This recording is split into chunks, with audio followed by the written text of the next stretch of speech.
sebelum memasuki materi tugas perkembangan, alangkah baiknya kita melakukan explaining terlebih dahulu. Nah, explaining kali ini kita akan tebak-tebakan gambar. Jadi, teka-tekinya kita akan menebak gambar-gambar yang sudah kami siapkan. Tetap tonton terus ya. Nah, pada teka-teki gambar yang pertama, itu ada jangka C sama dengan N. Nah, kira-kira apa ya jawabannya? Gampang kok ini. Kita kasih waktu 5 detik. 1, 2, 3, 4, 5. Apa jawabannya? Ya, betul sekali jawabannya yaitu nangka. Nah, siapa nih yang benar jawabannya dan siapa nih yang salah? Nah, nangka ini pasti kalian banyak kan yang tahu, atau mungkin kalian udah coba, atau mungkin kalian belum coba. Nah, selanjutnya ada buah ini. Mesti kalian udah pada tahu kan, buah ini itu memiliki tekstur yang renyah dan dengan rasa yang manis dan sedikit asam. Buah ini kaya akan vitamin C, dan vitamin C-nya itu lebih tinggi daripada jeruk loh. Kira-kira kalian tahu nggak ya? Aku hitung dalam 10 detik ya. 10, 9, 8, 7, 6, 5, 4, 3, 2, 1. Stop ya guys, waktunya udah habis. Pare, jadi jawabannya itu adalah jambu. Ayo, ada yang salah nggak? Pasti kalian udah pada tahu kan? Lanjut ke teka-teki yang ketiga. Cluenya itu ada lem, huruf S plus 1, 2, 3. Huruf apa ya itu? Ada yang bisa jawab nggak nih? Oke, aku kasih clue selanjutnya ya. Buahnya itu memiliki daging berwarna merah, tapi juga ada yang berwarna kuning. Selain itu, buahnya memiliki kandungan air yang tinggi dan rasanya manis. Hayo, buah apa ya? Aku kasih 5 detik deh untuk menjawabnya. Oke, 5, 4, 3, 2, 1. Ya, waktunya udah habis. Pasti teman-teman udah tahu jawabannya. Jadi apa ya jawabannya? Adalah buah semangka. Pasti banyak yang bener nih, ya kan? Oke, kelihatannya udah pada fokus nih. Lanjut ke materi selanjutnya ya. Tugas perkembangan menurut Havikers adalah tugas yang harus diselesaikan pada setiap individu pada masa tertentu. Apabila mereka berhasil mencapainya, mereka akan merasa bahagia. Namun apabila mereka gagal mencapainya, mereka akan merasa sedih, kecewa. Nah, maksudnya itu setiap tahapan manusia mulai dari anak-anak sampai lansia memiliki tugas perkembangannya masing-masing. Apabila mereka berhasil mencapainya, mereka akan rasa puas, bahagia, senang. Namun apabila mereka gagal mencapainya, mereka akan merasa sedih, murung, kecewa, dan bahkan merasa tidak dapat memenuhi ekspektasi dari orang tua maupun masyarakat. Selanjutnya, tugas perkembangan menurut Havikers dibagi menjadi 6 tahapan. Yang pertama, masa bayi dan kanak-kanak awal. Yang kedua, masa kanak-kanak akhir. Yang ketiga, masa remaja. Yang keempat, masa dewasa awal. Yang kelima, masa setengah baya. Yang keenam, masa tua. Oke, kali ini kita akan membahas tugas perkembangan pada setiap tahapannya. Kan sebelumnya udah dijelasin kalau menurut Havikers ada 6 tahapan. Udah pada tahu belum nih tugas perkembangannya di setiap tahapannya? Oke, langsung aja ya kita bahas. Tugas perkembangan pada tahapan yang pertama itu pada masa bayi dan kanak-kanak awal. Biasanya ini di usia sekitar 0 sampai 6 tahun. Tugas yang pertama yaitu belajar berdiri. Proses ini biasanya terjadi pada usia 9 sampai 15 bulan. Bayi akan mulai belajar berdiri lalu berjalan. Proses ini melibatkan perkembangan koordinasi antara otot dan keseimbangan tubuh. Tugas yang kedua yaitu belajar makanan-makanan padat. Proses ini biasanya terjadi pada usia 6 bulan. Bayi akan mulai diperkenalkan makanan-makanan padat selain ASI. Proses ini juga melibatkan kemampuan menelan, mengunyah. Selain itu juga meningkatkan keterampilan motorik halus, seperti memegang sendok dan mengarahkan makanan ke mulut. Tugas yang ketiga yaitu belajar berbicara. Proses ini biasanya terjadi pada usia 6-12 bulan. Bayi akan mulai memperkenalkan kata-kata awal seperti papa, dada, mama. Nah, proses ini juga merupakan tahap awal dalam perkembangan bahasa mereka. Nah, anak akan mulai mengeluarkan kata dan merancang kalimat-kalimat sederhana itu biasanya pada usia 1-2 tahun. Tugas yang keempat yaitu mengendalikan buang air besar dan buang air kecil. Ini biasanya terjadi pada usia 2-3 tahun karena pada usia ini anak baru bisa merasakan sinyal-sinyal tubuh mereka. Yang kelima yaitu belajar kontak perasaan. Biasanya tugas ini terjadi sejak lahir.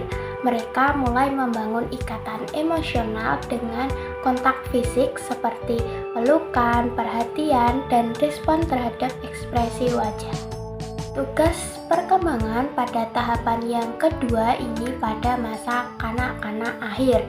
Ini biasanya terjadi pada usia 6-12 tahun. Udah pada tahu belum nih tugas-tugasnya apa aja? Kalau belum, ayo kita simak ya. Yang pertama yaitu belajar membaca, menghitung, dan menulis. Ini biasanya akan mulai dikuasai oleh anak sekitar 6-12 tahun. Anak akan mulai menguasai membaca, menghitung, dan menulis. Ini juga merupakan fondasi penting dalam perkembangan akademik anak. Yang kedua yaitu menjalankan peran sosial sesuai dengan jenis kelamin masing-masing. Misalnya nih, pada anak laki-laki akan mulai diajarkan untuk bersikap lebih maskulin dan tangguh. Sementara pada anak perempuan akan diajarkan untuk bersikap lebih lemah lembut dan memiliki empati yang tinggi. Yang ketiga yaitu belajar bergaul pada saat bekerja kelompok. Pada saat bekerja kelompok, anak akan mulai belajar berkomunikasi, berkolaborasi, dan bekerja sama dengan teman sekelompoknya. Kemampuan ini juga akan bermanfaat untuk meningkatkan keterampilan sosial anak. Keempat yaitu belajar mencapai kemandirian pribadi. Nah, di sini anak akan mulai belajar mengurusi diri sendiri, seperti merawat kebersihan diri, mengelola waktu, dan membuat keputusan sederhana. Kemandirian ini akan sangat penting untuk membentuk rasa percaya diri dan tanggung jawab pada anak. Tahapan yang ketiga itu adalah masa remaja. Masa remaja ini biasanya sekitar usia 12-21 tahun. Yang pertama yaitu mencapai hubungan lebih matang dengan teman sebaya. Pada masa remaja, hubungan antar teman sebaya akan semakin kuat dengan saling mendukung dalam menghadapi berbagai tantangan hidup, baik dalam masalah pribadi maupun dalam akad. Yang kedua yaitu menerima keadaan fisik. Pada masa remaja ini mengalami berbagai transformasi perubahan fisik, baik dalam perubahan suara, perubahan bentuk tubuh, perubahan seksual. Nah, dalam hal ini tugas perkembangannya itu tentang bagaimana cara remaja tersebut menerima perubahan fisik mereka. Yang ketiga yaitu mencapai kemandirian emosional. Dalam hal ini itu bagaimana remaja tersebut mengelola perasaan mereka dan membuat keputusan sendiri untuk mengurangi ketergantungan dengan orang. Keempat yaitu mencapai perilaku yang bertanggung jawab secara sosial.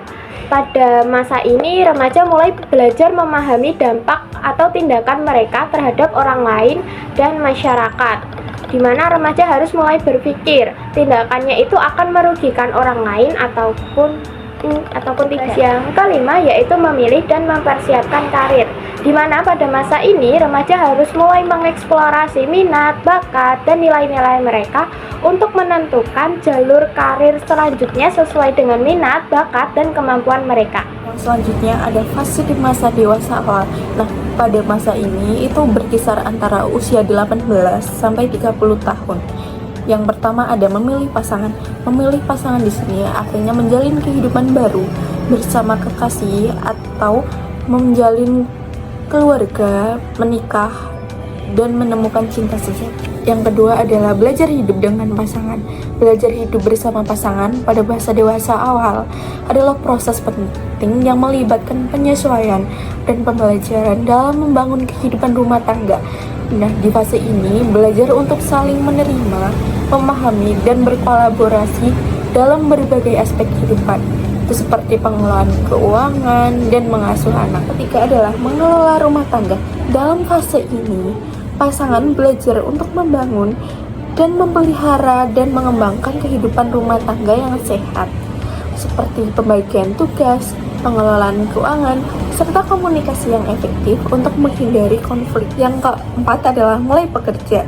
Itu adalah transisi dari pendidikan ke dunia kerja. Yang dimaksud adalah mencari pekerjaan yang sesuai dengan minat bakat dan memulai pekerjaan yang memberikan kemandirian finansial. 5 adalah mengambil tanggung jawab sebagai warga negara. Individu mulai menyadari dan melaksanakan hak serta kewajiban mereka dalam masyarakat, seperti mematuhi hukum, membayar pajak, berpartisipasi dalam kegiatan sosial, dan lain sebagainya. Itu ada masa setengah baya. Nah, masa setengah baya itu berkisar antara usia 30 sampai 60 tahun. Yang pertama itu ada penyesuaian diri terhadap perubahan fisik. Pada fase ini, individu seringkali mengalami perubahan yang signifikan dalam penampilan dan kesehatan. Penyesuaian ini itu meliputi penerimaan diri, penyesuaian stres, dan penyesuaian sosial untuk mempertahankan hubungan. Itu adalah membantu anak remaja untuk menjadi orang dewasa yang bertanggung jawab. Nah, pada fase ini tuh orang tua berperan dalam membimbing dan mendukung perkembangan karakter anak. Nah, itu mencakup menanamkan rasa tanggung jawab, mendorong kemandirian, dan dukungan emosional. Keempat adalah mencapai tanggung jawab sebagai warga negara penuh. Dalam fase ini itu udah dapat memahami tugasnya sebagai warga negara, seperti membayar pajak dan lain-lain. Ketiga itu adalah mencapai prestasi yang memuaskan dalam karir, pencapaian dan pengakuan profesional yang diperoleh setelah bertahun-tahun pengalaman. Fase ini seringkali menjadi puncak karir, di mana individu dapat mengembangkan reputasi yang solid dan berkontribusi secara signifikan dalam bidang mereka. Yang selanjutnya adalah masa tua. Masa tua itu umur 60 tahun ke atas. Yang pertama itu adalah siap mengalami penurunan kondisi fisik. Artinya, mengalami penuaan serta berkurangnya kemampuan tubuh untuk beradaptasi, serta penurunan kemampuan otak, elastisitas kulit, dan fungsi organ. Yang kedua adalah siap mengalami penurunan pendapatan. Nah, itu tuh disebabkan oleh pensiun atau berkurangnya kemampuan untuk bekerja secara produktif yang mengakibatkan ketergantungan pada sumber pendapatan tetap. Itu seperti pensiun, tunjangan, atau tabungan dan bantuan keluarga. Itu adalah siap menghadapi kematian diri sendiri maupun pasangan hidup.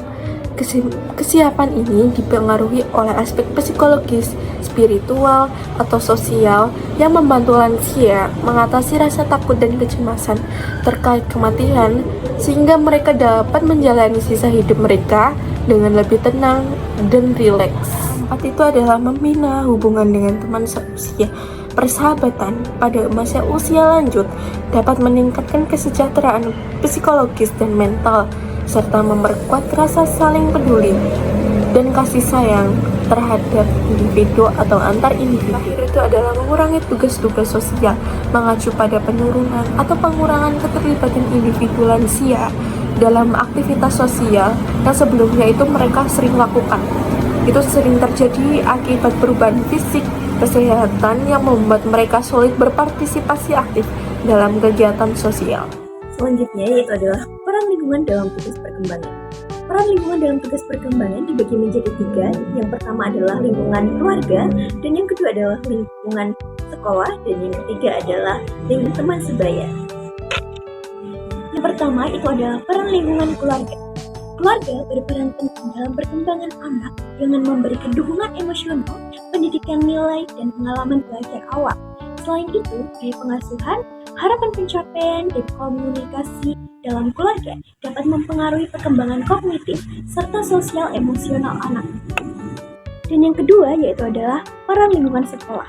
Sekolah adalah lingkungan penting kedua setelah keluarga, di mana anak-anak mengembangkan keterampilan akademik, bersosialisasi dengan teman, dan membangun hubungan dengan guru sebagai teladan dan sumber dukungan emosional. Dan yang ketiga yaitu adalah peran teman sebaya. Teman sebaya sangat penting bagi perkembangan sosial dan emosional. Melalui interaksi ini, anak-anak belajar kerjasama, negosiasi, dan norma sosial. Tekanan ini, teman sebaya juga mempengaruhi perilaku dan nilai anak. Selanjutnya yaitu adalah faktor-faktor tugas perkembangan.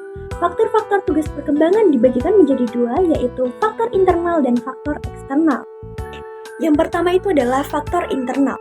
Faktor internal adalah normal tidaknya pertumbuhan dan perkembangan, kesehatan, inovasi untuk mengembangkan dan kelancaran dalam menguasai tugas-tugas perkembangan sebelumnya. Selanjutnya yaitu adalah faktor eksternal.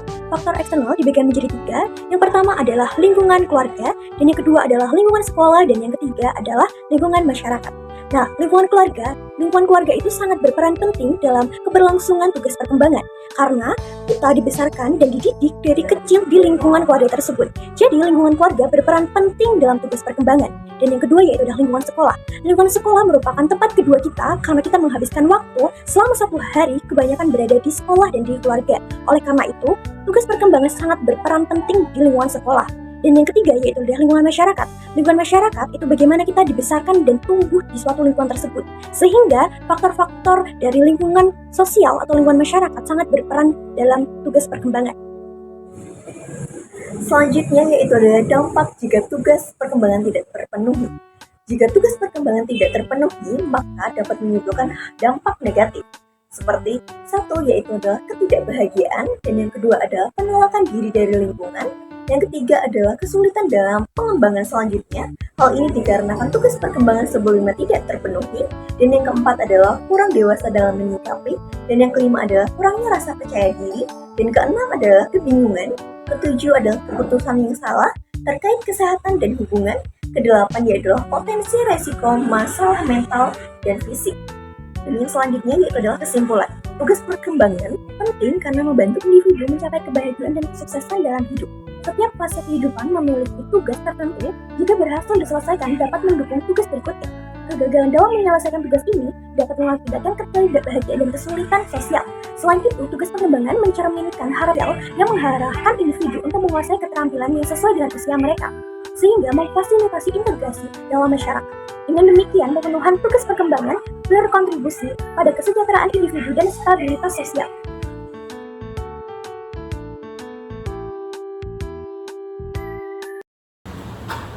Sekian dari kelompok kami.